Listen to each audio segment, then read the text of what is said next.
Mi padre quiso adoptar legalmente a mi hijo para darle una mejor vida, pero la verdadera razón era usarlo como beneficio económico en su nuevo matrimonio. Cuando mi papá me llamó para hablar de familia, supe desde el primer segundo que algo estaba raro. Nunca ha sido un hombre de esos que juntan a la gente para conversar como adultos, siempre fue más del estilo de soltar órdenes y esperar que uno las obedeciera sin hacer preguntas. Pero desde que se juntó con su nueva esposa, una mujer que podría ser mi hermana menor, anda pretendiendo que es un patriarca moderno, de esos que hacen grandes anuncios y dan discursos sobre la importancia de la unión familiar. Yo fui, más que nada, porque no quería que mi hijo estuviera cerca de él sin que yo pudiera ponerme enfrente si se ponía pesado. Mi hijo tiene 7 años y es mi vida entera, y aunque mi papá no es un monstruo, tampoco es la clase de hombre al que le confiaría a un niño si no estoy yo ahí. Cuando llegué a su casa, él y su esposa estaban sentados como si fueran los anfitriones de un programa barato de entrevistas, con esa sonrisa incómoda que uno pone cuando quiere vender algo. Me ofrecieron agua pero no acepté porque lo conozco. Cada vez que intenta ser amable es porque está a punto de soltar una chingadera. No tardó mucho. Me dijo que había estado pensando en mi futuro, en el futuro de mi hijo, en cómo la vida es difícil para un padre soltero. Comentó que la estabilidad es lo que más necesita un niño, que él ya tiene una familia formada con su nueva esposa y que sería perfecto que mi hijo se sumara de manera oficial. Pregunté qué significaba eso y él lo soltó con una calma que me dio ganas de aventarle la silla. Quería adoptar legalmente a mi hijo. Lo dijo como si fuera una idea lógica, incluso generosa, como si se estuviera ofreciendo a cargarme un peso de encima. Me quedé mirándolo, tratando de entender si hablaba en serio. Le pregunté si estaba consciente de lo que estaba diciendo, si realmente pensaba que yo iba a entregar a mi hijo como si se tratara de un trámite de oficina. Él respondió que no era así, que yo seguiría siendo parte de la vida del niño, pero que legalmente estar bajo su techo sería mejor para todos. Su esposa intervino y dijo que a los niños les hace bien crecer en un hogar con mamá y papá, que mi hijo necesitaba una figura femenina estable. Lo dijo con esa vocecita dulce que usan las personas que creen que pueden manipular a cualquiera. Sentí cómo se me apretaba el pecho del coraje, porque en ningún momento les di pie para opinar así, ni para meter a mi hijo en una fantasía familiar que solo existía en su cabeza. Me levanté, les dije que la conversación había terminado y que no volvieran a mencionar esa idea. Mi papá se molestó, me pidió que no fuera impulsivo, que pensara en lo que era mejor para el niño. Yo le contesté que lo mejor para el niño era estar lejos de personas que lo ven como un accesorio. Ahí se enfureció de verdad. Me dijo que yo estaba siendo egoísta, que no pensaba en el futuro, que no tenía idea de lo difícil que es criar a un niño. Le respondí que yo sí lo sabía, que lo hacía todos los días desde hace años sin su ayuda, mientras él brincaba de pareja en pareja y hacía berrinches cada vez que la vida no se acomodaba a su antojo. Salí de su casa sin mirar atrás porque si me quedaba un segundo más, iba a decir algo que luego no tendría arreglo. Durante los días siguientes, mi papá empezó con mensajes que disfrazaban manipulación como preocupación. Me decía que habláramos con calma, que no tomara decisiones basado en el orgullo, que los niños son más felices cuando tienen una familia completa. Yo lo ignoré porque soy muchas cosas, pero no soy pendejo. Sé perfectamente cuando alguien quiere convencerme de algo porque tiene un interés escondido. Y la verdad, la idea de que él y su esposa quisieran adoptar a mi hijo ya me olía mal, pero empezó a apestar cuando escuché algo que no estaban suponiendo que yo escuchara. Había pasado a dejar unos documentos que necesitaba para un trámite y mientras esperaba en el porche, escuché a la esposa de mi papá hablando por teléfono, diciendo que si lograban adoptar al niño, los beneficios que recibirían serían más altos, que la ayuda mensual aumentaría y que el reembolso de impuestos sería mucho mejor el próximo año. Se lo dijo a alguien con un tono emocionado, como si estuviera hablando de un ascenso o un descuento espectacular. Mi nombre no apareció nunca en la conversación. Mi hijo tampoco. No hablaba de él como persona, sino como una especie de bono adicional. Eso fue suficiente para que la poca paciencia que me quedaba explotara. Desde ese momento supe que no estaban interesados en mi hijo por amor, ni por preocupación, ni por querer darle una vida mejor. Era dinero. Todo era dinero. Y como siempre, mi papá quería sentirse el héroe mientras en realidad estaba usando a los demás para sacar ventaja. Me largué sin avisar y no volví a pisar esa casa. Cuando él se dio cuenta de que yo no estaba cayendo en el juego, me llamó furioso, diciendo que estaba siendo irresponsable, que él sí tenía los medios para darle una vida digna a mi hijo. que yo estaba repitiendo los errores de mi madre y que si seguía poniéndome difícil, iba a intentar buscar custodia porque el niño merece algo mejor que un padre que vive en un departamento barato. Ese fue el punto en el que algo dentro de mí se rompió. No solo me estaba insultando a mí, estaba minimizando todo lo que he hecho con tal de que a mi hijo no le falte nada. Mi papá nunca estuvo cuando me quedé sin trabajo, cuando tuve que hacer malabares para pagar guardería, cuando pasé noches enteras sin dormir preocupado por cómo cubrir gastos sin dejar de ser un buen padre. No movería un dedo por mí, pero sí estaría dispuesto a pelear por el niño si eso le daba ventajas económicas. Ahí entendí que si yo no hacía algo, él seguiría intentando jalar los hilos y convertir a mi hijo en parte de su proyecto de vida, como si fuera un objeto más que puede acomodar a su conveniencia. Y sí, tuve que hacer algo. No porque me gustara la idea, sino porque conozco perfectamente a mi papá y a la persona con la que se juntó. Sé cómo se mueven, sé cómo manipulan, sé cómo tuercen las cosas hasta que ellos quedan como víctimas. Yo no pienso permitir que mi hijo quede atrapado en las decisiones de dos adultos que ven la crianza como un negocio. Nunca he sido perfecto, tampoco soy un santo, pero si mi viejo quiere guerra, yo voy a defender a mi hijo con todo lo que tenga. Y si eso implica hundir lo que él está construyendo, entonces que así sea. Él cruzó una línea y yo no la voy a ignorar. No esta vez. Not this shit. Actualización 1. Habían pasado aproximadamente 2 semanas desde aquel último encontronazo y durante ese tiempo había intentado enfocarme únicamente en mi hijo y en el trabajo, evitando pensar en mi papá lo más posible. Era complicado, porque cada vez que sonaba el teléfono sentía ese pequeño sobresalto de molestia mezclada con ansiedad, como si estuviera esperando el siguiente movimiento de alguien que ya no consideraba parte de mi vida pero que, por desgracia, seguía teniendo mi número y demasiadas opiniones sobre lo que yo debía estar haciendo. Aún así, me mantuve firme en no responderle. Quería que entendiera que la conversación había terminado, que su idea absurda de adoptar a mi hijo no iba a revivir solo porque él la repitiera suficientes veces. Lo que no sabía en ese momento era que la realidad iba a darme una sacudida más fuerte de la que esperaba y que lo que yo había decidido hacer para proteger a mi hijo iba a desencadenar algo mucho más grande. El día en que empezaron a ocurrir cosas raras fue uno que, honestamente, parecía igual que cualquier otro. Yo estaba preparando la comida para mi hijo cuando recibí un mensaje de mi tía, una de las pocas personas decentes del lado de mi papá. Me decía que había ido a visitarlo y que lo notaba muy alterado, más de lo normal, y que tenía una actitud extraña, como si estuviera escondiendo algo o esperando un desastre. No le di demasiada importancia en ese momento, porque mi papá siempre andaba de humor cambiante desde que se juntó con esa mujer que parecía vivir en un estado permanente de dramatismo. Sin embargo, no pasaron ni 3 horas cuando recibí un mensaje más, esta vez de un número que no tenía registrado. Era corto, directo y completamente inesperado. Me pedían confirmar si yo era la persona que había enviado cierta información a una oficina estatal relacionada con beneficios públicos. No respondí de inmediato, obviamente, pero mi estómago se apretó.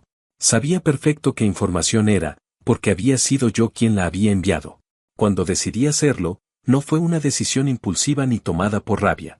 Lo pensé durante días, intentando encontrar la manera más segura de proteger a mi hijo sin meterme en un proceso legal eterno o darle oportunidad a mi papá de intentar cualquier maniobra para hacerme quedar como el malo del cuento.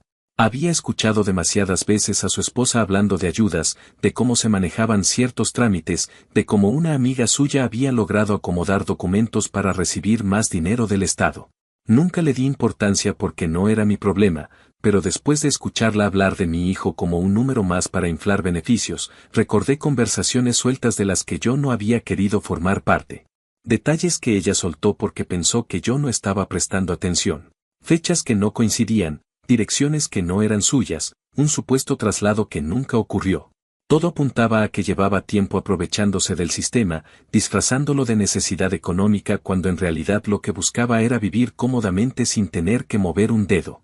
Así que junté toda la información que tenía, la organicé de manera que fuera clara, precisa y verificable, y la envié de forma anónima. Sabía que eso iba a abrir una investigación y que, si yo estaba en lo correcto, las cosas se iban a poner feas para ella. Mi papá, en cambio, se iba a hundir junto con ella, no porque yo lo deseara realmente, sino porque él había decidido unir su vida a la de alguien que hacía trampas sin ningún tipo de remordimiento. Hice lo que tenía que hacer. No me enorgullecía del método, pero me enorgullecía de tener los huevos de no dejar que usaran a mi hijo.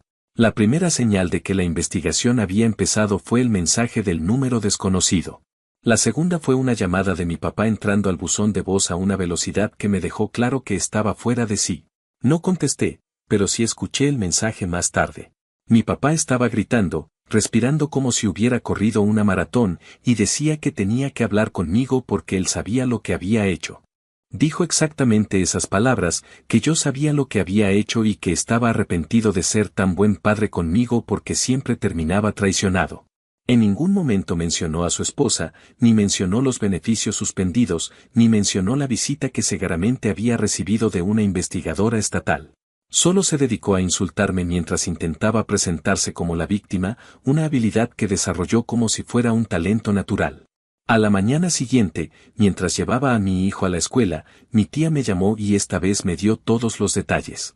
Resulta que una trabajadora estatal había ido a la casa de mi papá para verificar una serie de inconsistencias. Al principio, la esposa de mi papá intentó actuar como si no entendiera nada, como si la investigadora estuviera confundida. Pero rápidamente se quebró cuando le pidieron documentos que claramente no podía presentar sin incriminarse.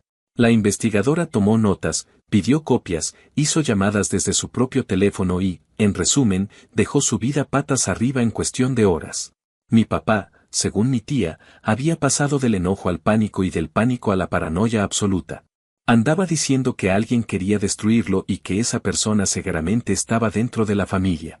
Obviamente, me llamó otra vez. Esta vez sí respondí porque ya estaba cansado de seguir escuchando su voz en grabaciones. Apenas dije hola, él soltó que sabía que yo había sido el que envió la denuncia. No lo preguntó, lo afirmó. Lo dijo con la seguridad de alguien que ya se siente acorralado y no encuentra otro culpable más que el que le resulta más conveniente. Le dije que él no tenía idea de lo que estaba diciendo y que si su esposa había estado metida en cosas turbias, era su problema, no el mío. Me acusó de ser un malagradecido, de no respetarlo, de querer verlo caer. Le respondí que yo no quería verlo caer, pero no iba a permitir que él y su esposa utilizaran a mi hijo como excusa para seguir drenando dinero del Estado. No estaba dispuesto a permitir que manipularan el sistema a costa del bienestar emocional de un niño. Él gritó que no entendía por qué me tomaba las cosas tan a pecho si solo se trataba de beneficios, y ahí perdí toda la paciencia. Le dije que precisamente por eso era tan patético, porque para él no se trataba de mi hijo, sino de dinero. Después de esa pelea, mi papá empezó a llamarme de manera tan insistente que tuve que bloquearlo. Me dejó mensajes diciendo que yo no había visto nada aún, que él iba a demostrar que yo no era un buen padre, que él tenía los recursos para cuidar de mi hijo y que yo no. Terminó incluso insinuando que tal vez debería hablar con un abogado para corregir la situación, como si estuviera amenazando con iniciar una demanda por custodia. Ahí supe que la cordura lo había abandonado por completo y que ya no estaba tratando con un hombre, sino con alguien capaz de arrastrarme por el lodo con tal de no aceptar que había estado viviendo con una persona que cometía fraudes sin remordimientos. La tensión fue subiendo al punto en que ya no me sentía tranquilo dejando a mi hijo cerca de nada que tuviera que ver con mi papá. No lo llevé más a su casa ni permití que lo llamara. Y cuando empezó a hablar de abogados y de derechos, decidí no arriesgarme. Hice la solicitud de una orden de restricción y la obtuve. El juez dijo que la cantidad de mensajes, amenazas veladas y comportamiento alterado eran suficientes para justificarla. Nunca pensé que llegaría a ese extremo con mi propio padre, pero la vida no siempre te deja opciones cómodas. Cuando se trata de mi hijo, hago lo que sea necesario, incluso si eso implica cortar por completo cualquier vínculo que quede con alguien que se supone que debía ser mi apoyo y no una amenaza. El golpe final vino unos días después, cuando me enteré de que la esposa de mi papá había perdido varios beneficios y que otros habían sido congelados mientras durara la investigación. Él andaba diciendo que todo era una injusticia, que el sistema estaba en su contra y que yo había sido el que había destruido todo por resentimiento.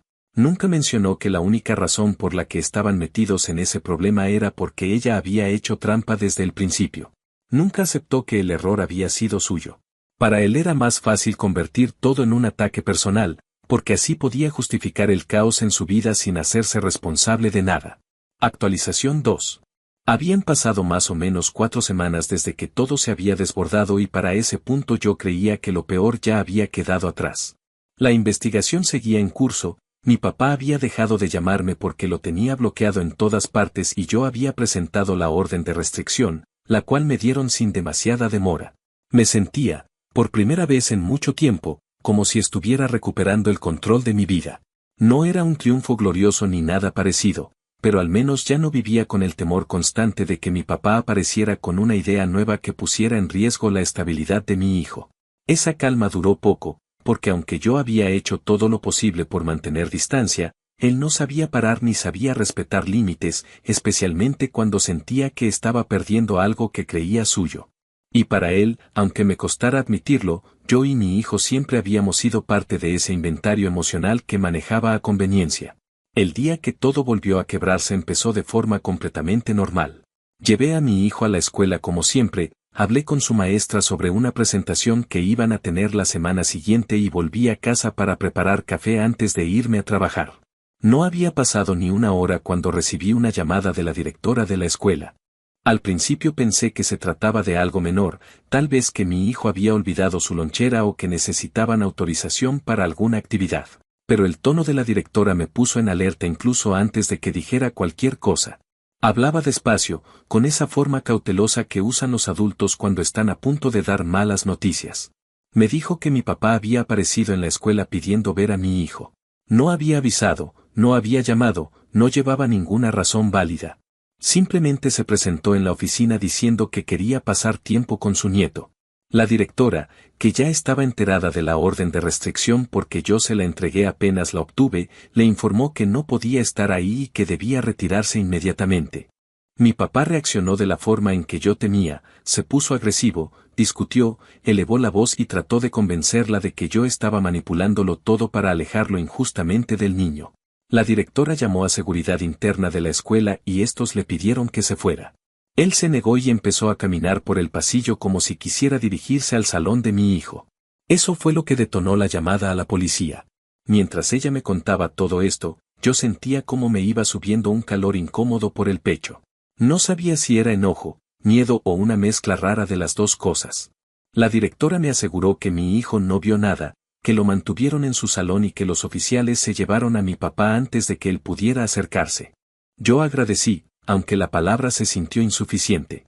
Me quedé unos segundos en silencio, sosteniendo el teléfono como si la historia fuera a cambiar si la escuchaba otra vez, pero la directora repitió, con mucha seriedad, que yo debía reforzar cualquier medida que tuviera en marcha. Colgué y me quedé sentado, mirando la pared frente a mí, tratando de entender en qué momento mi vida se había convertido en una especie de guerra emocional donde yo era el único que parecía preocupado por la seguridad de un niño. No pasó mucho tiempo antes de que mi tía me llamara histérica, diciendo que había escuchado que mi papá había sido arrestado por un malentendido en la escuela. Para mi familia, todo lo que mi papá hace siempre es un malentendido o una exageración de alguien más, jamás una consecuencia natural de sus actos. Cuando le expliqué lo ocurrido, mi tía se quedó callada unos segundos y luego dijo que no entendía cómo era posible que él estuviera actuando así. Le dije que yo tampoco lo entendía, pero que no podía seguir dándole explicaciones a nadie porque, al final del día, era yo quien tenía que proteger a mi hijo y no iba a pedir permiso para hacerlo. Ella intentó hacerme sentir culpable un poco, insinuando que tal vez yo había empujado demasiado fuerte con la investigación. Pero ya no estaba dispuesto a escuchar argumentos que minimizaran lo que estaba pasando. Terminé la llamada lo más rápido que pude porque sabía que, si seguíamos hablando, iba a terminar diciendo cosas que ella no merecía escuchar, ya que por más que la familia de mi papá actuara como si él fuera un santo incomprendido, ella era la única que había mostrado un poco de empatía hacia mí. El resto del día fue una especie de nube espesa que me acompañaba a todas partes. Me costaba concentrarme en el trabajo porque seguía imaginando el momento en que mi papá había cruzado la puerta de la escuela y había exigido ver a mi hijo, convencido de que tenía algún tipo de derecho divino sobre él. Me molestaba profundamente pensar que se había presentado sin considerar el impacto que eso podía tener en mi hijo. No le importó si lo asustaba, si lo comprometía, si lo hacía sentir confundido. Solo le importaba pelear contra una versión distorsionada de mí que él mismo se había inventado. La realidad es que mi papá nunca aceptó que yo construí mi vida solo, sin seguir sus instrucciones ni depender de él. Y ahora que veía que yo era capaz de sostener una familia sin su guía, la obsesión por controlar la situación se había convertido en algo casi desesperado. Esa misma tarde recibí un mensaje inesperado. Era la esposa de mi papá. No la había visto ni escuchado desde la última vez que intentó darme un sermón sobre cómo los niños necesitan una figura materna constante. Me escribió diciendo que necesitaba hablar conmigo por el bien de todos. Lo ignoré, pero 5 minutos después la tenía parada en mi puerta, golpeando insistentemente como si el mundo estuviera a punto de caerse a pedazos. Cuando abrí, lo primero que hizo fue empezar a llorar. No un llanto silencioso o contenido, sino ese llanto manipulador que uno aprende a reconocer cuando la persona no está buscando comprensión sino una ventaja. Me dijo que mi papá estaba destruido por mi culpa, que la investigación había complicado todo y que ella no tenía por qué sufrir por mis decisiones. Le pedí que fuera al grano porque no tenía ganas de escuchar un discurso de telenovela. Entonces soltó que no pensaba seguir con mi papá si él seguía metido en problemas legales y financieros, que ella tenía a sus hijos que cuidar y no podía cargar con un hombre inestable. Me sorprendió un poco lo rápido que soltó esa declaración, como si hubiera estado guardándola para usarla en cuanto las cosas se pusieran feas. En medio del drama me dijo que todo esto era mi responsabilidad porque yo había provocado el caos que ahora se desataba sobre ellos. Le respondí que si ella había cometido fraude, eso no tenía nada que ver conmigo, que yo simplemente había puesto información en manos de las personas indicadas. Si su vida estaba colapsando, no era por mí, sino por sus propias decisiones y por la incapacidad de mi papá de ver el tipo de persona con la que se había involucrado. Ella dejó de llorar de golpe, como si le hubiera apagado un interruptor, y empezó a insultarme con una agresividad que ni siquiera me sorprendió. Dijo que yo no era nadie para juzgarla, que yo no sabía lo que era luchar con responsabilidades y que me iba a arrepentir de haber metido al Estado en asuntos familiares. Cerré la puerta en su cara sin esperar a que terminara. No quería seguir escuchando su discurso de víctima porque ya era evidente que lo único que le importaba era salvarse ella, no mi papá, no la verdad, y desde luego no mi hijo. A los pocos días, mi tía volvió a llamarme para informarme que la esposa de mi papá había hecho sus maletas y se había ido a casa de una amiga. Dijo que no quería quedarse con un hombre que podía terminar con antecedentes penales o sin estabilidad financiera. Para mí, esa noticia cayó con una mezcla rara de ironía y resignación. Mi papá había apostado todo por esa relación, incluso al punto de querer desmantelar mi familia para fortalecer la suya.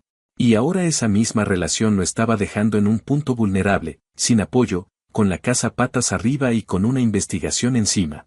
No sentí satisfacción. Tampoco sentí tristeza. Sentí, sobre todo, cansancio. Una especie de agotamiento profundo que uno experimenta cuando se da cuenta de que lleva demasiado tiempo lidiando con problemas que no pidió, que no buscó y que, sin embargo, terminaron cayéndole encima. Cuando finalmente me senté a reflexionar sobre todo lo que había pasado, entendí algo que me costó aceptar. Yo había estado cargando durante años la esperanza de que algún día mi papá se comportara como un verdadero padre. Había esperado que me mirara con respeto, que valorara mi esfuerzo, que entendiera mi papel como padre de mi hijo. Actualización final. Habían pasado alrededor de 3 meses desde aquel día en la escuela y, aunque la vida había logrado estabilizarse un poco, todavía sentía que había una nube pesada flotando cerca, como esas cosas que sabes que no te están afectando en ese mismo instante pero que podrían volver a caer en cualquier momento si alguien sopla demasiado fuerte. Durante ese tiempo me dediqué a reconstruir rutinas, a enfocarme en mi hijo, a mantener mi mente ocupada en cosas que sí valían la pena y no en el desastre emocional que mi papá había provocado. No quería seguir reviviendo la misma historia ni darle espacio mental a un hombre que había demostrado una y otra vez que no sabía respetar los límites de nadie. Sin embargo, uno no controla del todo cuando reaparece la gente que te ha lastimado y, en mi caso, la reaparición llegó en forma de una carta escrita a mano, algo muy característico de mi papá, como si el uso de papel fuera suficiente para disfrazar las verdaderas intenciones. La carta llegó un martes por la tarde. La encontré al regresar del trabajo, metida en el buzón entre anuncios de supermercados y correspondencia normal. Al reconocer su letra dudé si abrirla o tirarla directamente a la basura, pero terminé leyéndola porque prefería saber que estaba planeando a quedarme con la incertidumbre. Era larga, escrita con esas frases melodramáticas que él usaba cuando intentaba presentarse como un hombre herido pero sabio, alguien que supuestamente hablaba desde la experiencia y la moral. Empezaba diciendo que había estado reflexionando profundamente, que entendía que la familia pasaba por momentos difíciles pero que el amor siempre debía prevalecer. Mencionó a Dios varias veces, insistiendo en que había pasado noches enteras pidiendo guía, como si estuviera atravesando una crisis espiritual en vez de una consecuencia lógica de sus actos. También escribió que lo que había pasado en la escuela había sido un acto impulsivo motivado por el miedo a perderme, que nunca quiso hacer daño a nadie, que solo había querido ver a su nieto.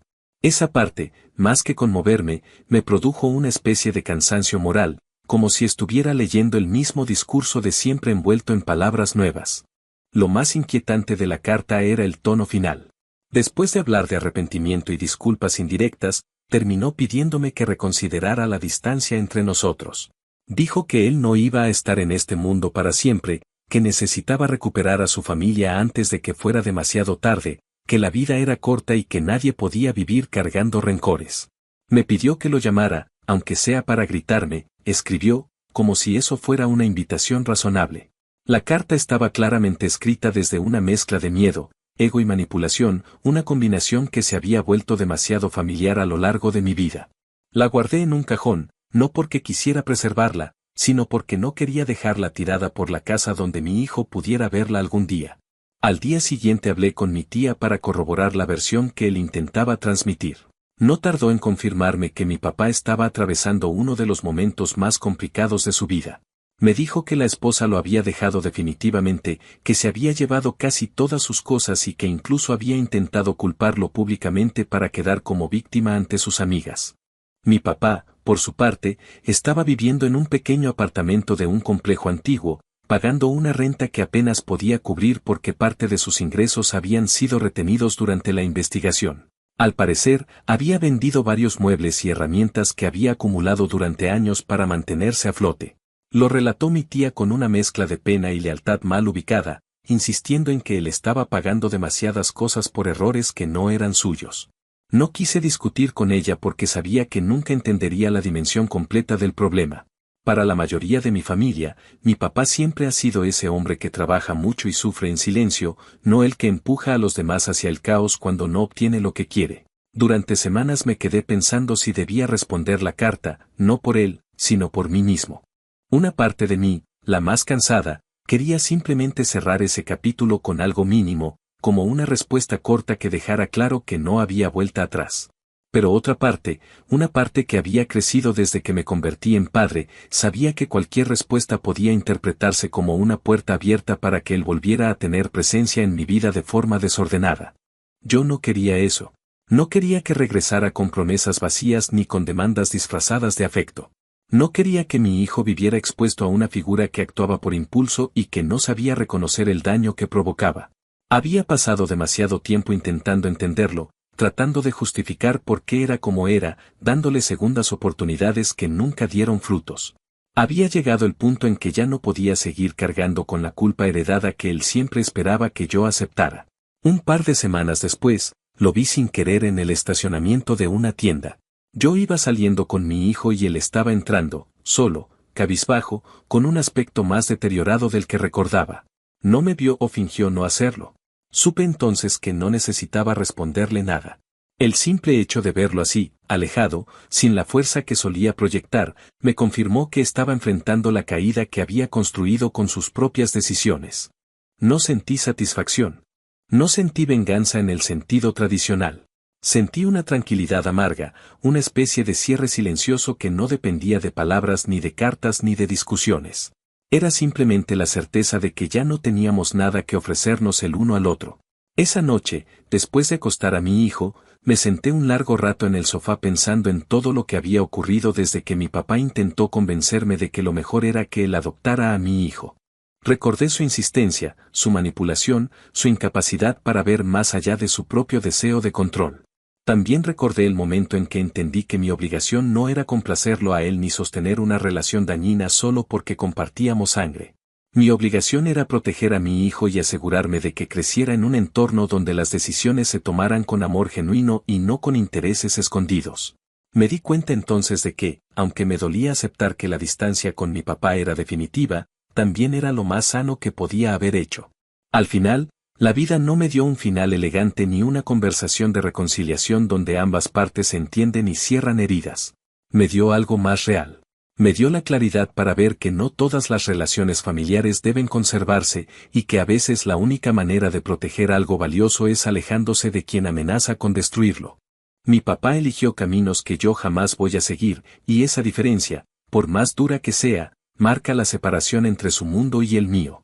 Mi hijo crece sabiendo que lo protejo, que nadie va a usarlo como moneda de intercambio y que conmigo siempre va a tener un lugar seguro. Guardé la carta en una caja donde meto cosas que ya no forman parte de mi vida activa. No la volví a leer. No tengo intención de contestarla. La historia con mi papá no terminó por falta de amor sino por falta de responsabilidad de su parte. Y aunque no me siento orgulloso de cómo se dieron las cosas, sí siento paz.